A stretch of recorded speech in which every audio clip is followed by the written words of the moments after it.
Okay, let's unpack this with a deep dive. For you listening, we've gone through the sources, the research, your notes, trying to pull out the really key stuff. Yeah. So just imagine this. A world where like every ghost story, every urban legend, all those wild alien conspiracies, what if they were all true? Like terrifyingly, hilariously true. That's pretty much the premise of Dandadan, right? This anime that just smashes the supernatural and the extraterrestrial together like a particle collider. Yeah, and what's really fascinating, I think, is that Dandadan doesn't just do this genre mashup for, the spectacle. It actually uses this whole ghosts versus aliens thing as its core philosophy, its main narrative engine. It's not just window dressing, it really shapes everything. Exactly.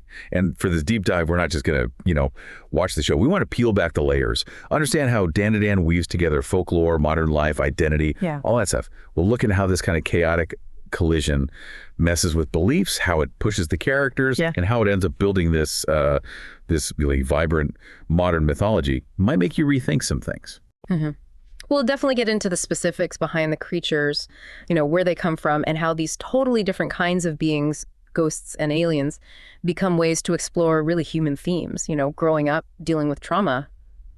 Heavy stuff, actually. Okay, so at its heart, Dandadan's built on this clash.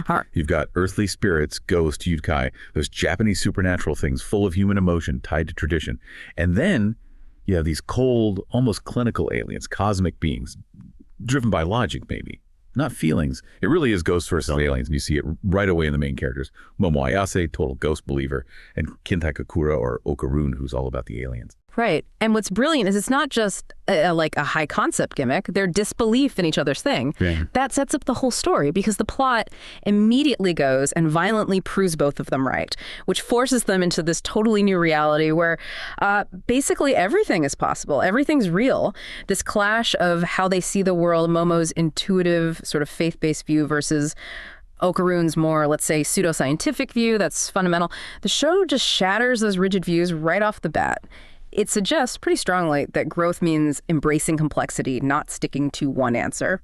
Yeah, and this is where it gets really interesting for me, the creative roots.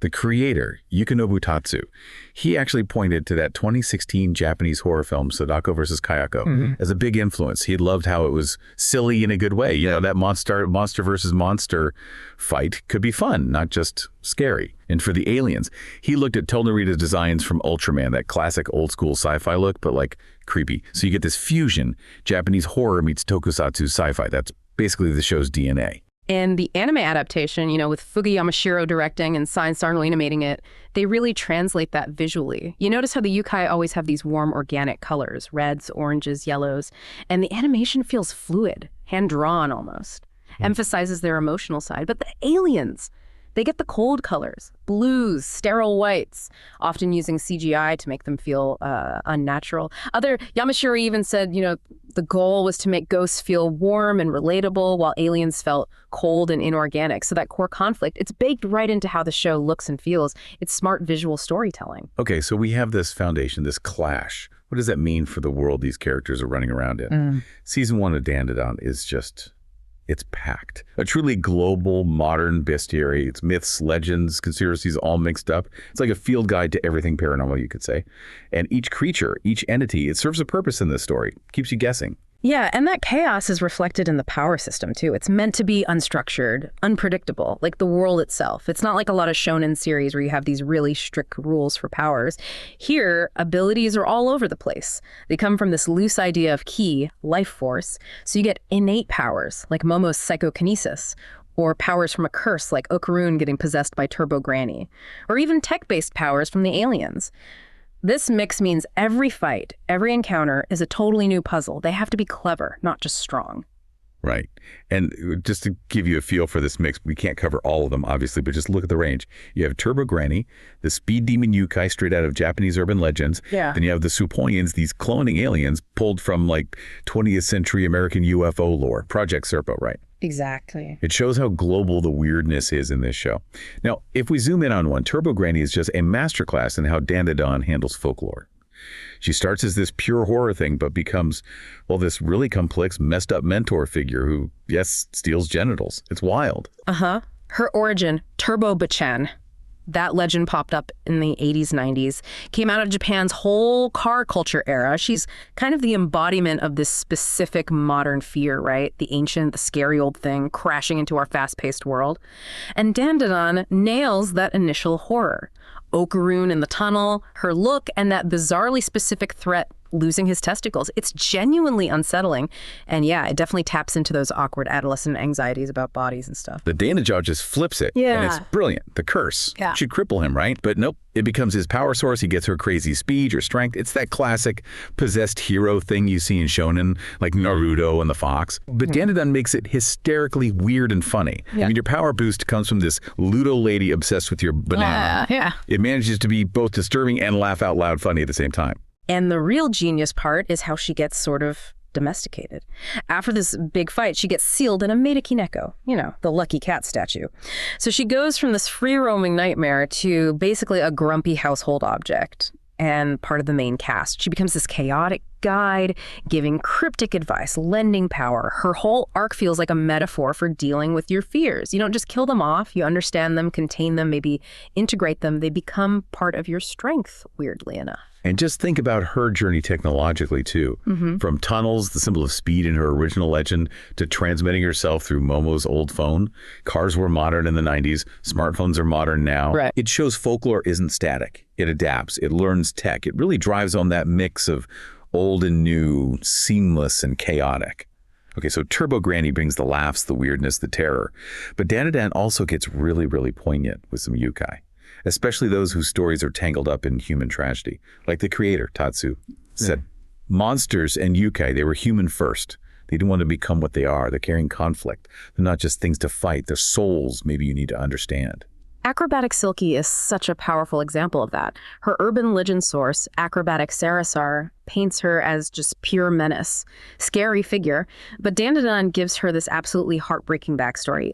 A struggling single mom, assaulted, loses her daughter over debt, ends up taking her own life. Her becoming a yukai isn't about evil. It's born from this immense grief and desperation. Which totally reframes why she's haunting Era Shiratori. It's not random evil. It's this tragic, twisted attempt to get her child back. And it becomes this huge turning point for Era's character.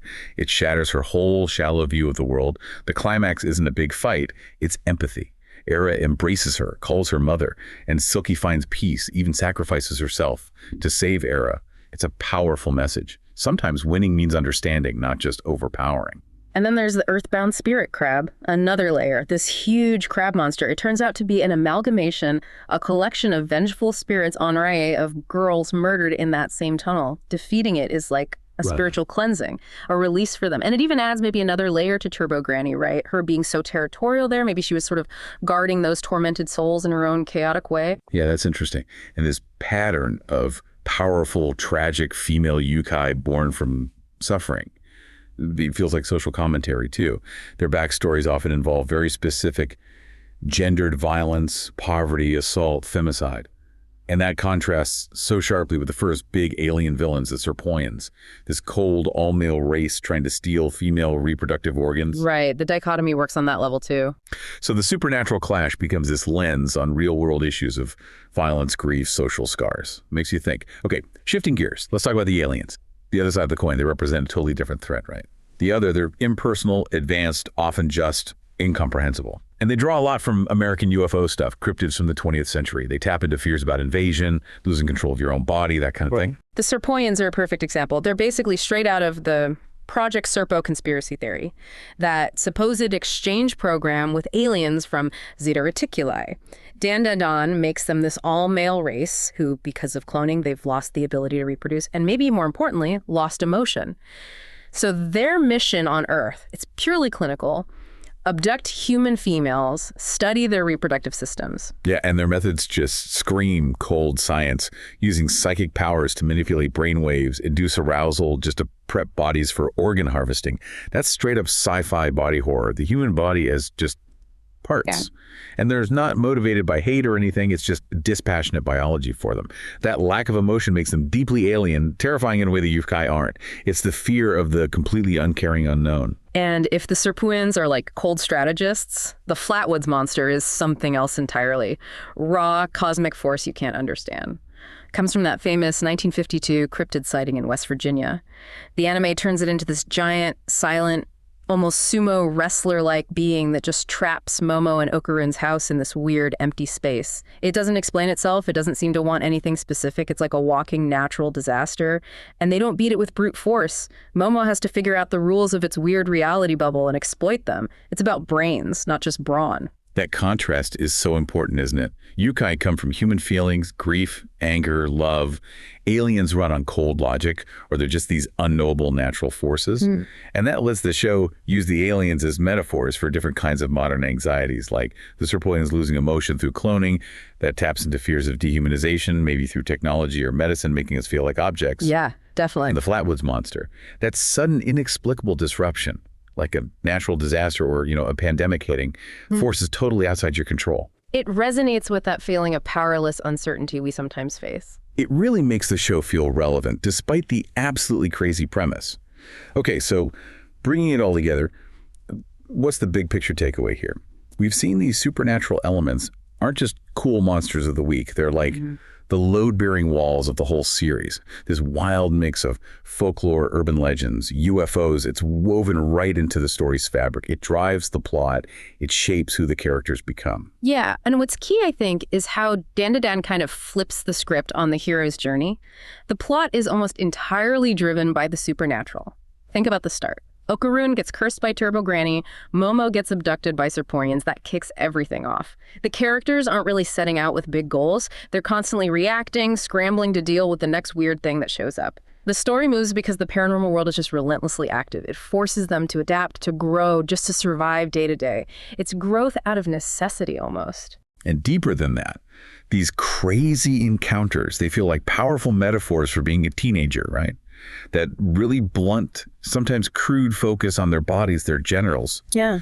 It sounds shocking, but it works as this metaphor for puberty. There are times when your own body feels alien, uncontrollable, maybe kind of embarrassing. Absolutely. Dandadan takes those universal feelings and just externalizes them in the most bizarre, over-the-top, but somehow relatable ways. Exactly. Look at Okarun. He starts off timid, awkward. Getting possessed by Turbo Granny forces him into action. Her power pushes him into heroic moments, builds his confidence, his whole quest to literally get his balls back. It's a pretty clear symbolic journey for his confidence, his masculinity, moving from being passive to taking charge. And Momo, too. Her psychic powers awaken when she's defending herself from an assault. Her power is directly tied to asserting her bodily autonomy. She grows from, a high school girl reacting to stuff into this incredibly powerful protector. She becomes the real emotional anchor for the group. A really strong female lead. And it's sharing these completely insane supernatural experiences that builds the core found family of the show. Era, Gigi, the others.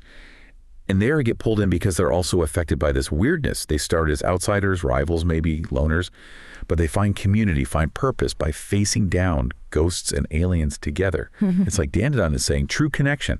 Sometimes you find it because of the chaos and the trauma, not in spite of it. You bond by going through the weird stuff together. Yeah. So this deep dive, I think it shows that Dandadan, through this relentless, almost irreverent mashing up of supernatural traditions, it creates something really special. A modern mythology that's vibrant, chaotic, but also deeply resonant. It shows folklore isn't just old stories. It's alive, changing, speaking to our anxieties, our hopes right now. Yeah, I think its biggest strength is that it just refuses to pick a side. It's not ghosts or aliens. It's not horror or comedy, not tradition or modern absurdity. It just embraces the chaos of it all coexisting. And it constantly pushes you, the listener, to look past the surface weirdness, the gore, the jokes, and find the emotional truth underneath. It's that classic don't judge a book by its cover idea, amplified like crazy. Find the depth where you least expect it. And by grounding all that spectacle, all that outlandish stuff, in the journey of these teenagers, a journey that feels really relatable, really emotionally authentic, Dandadan becomes more than just a gimmick, Momo and Okarun's story. It's a coming-of-age story we can all recognize. The ghosts and aliens just become these huge external symbols for their internal struggles. Fear of the unknown, body anxieties, fear of being vulnerable, wanting to connect. Exactly. The show ultimately suggests that even now, with smartphones, internet myths, cosmic dread, the most powerful force, maybe the most enduringly supernatural force, is still the human heart. Resilient, compassionate, and yet profoundly strange. It's really a celebration of finding your place, finding your people in a world that feels terrifying and beautiful and completely nuts all at the same time. So maybe something to think about as you go about your day. What are the supernatural forces in your own life? Personal fears, maybe societal pressures. Could those chaotic things actually be catalysts for your own growth? Yeah. For making unexpected connections? Just something to mull over until our next deep dive.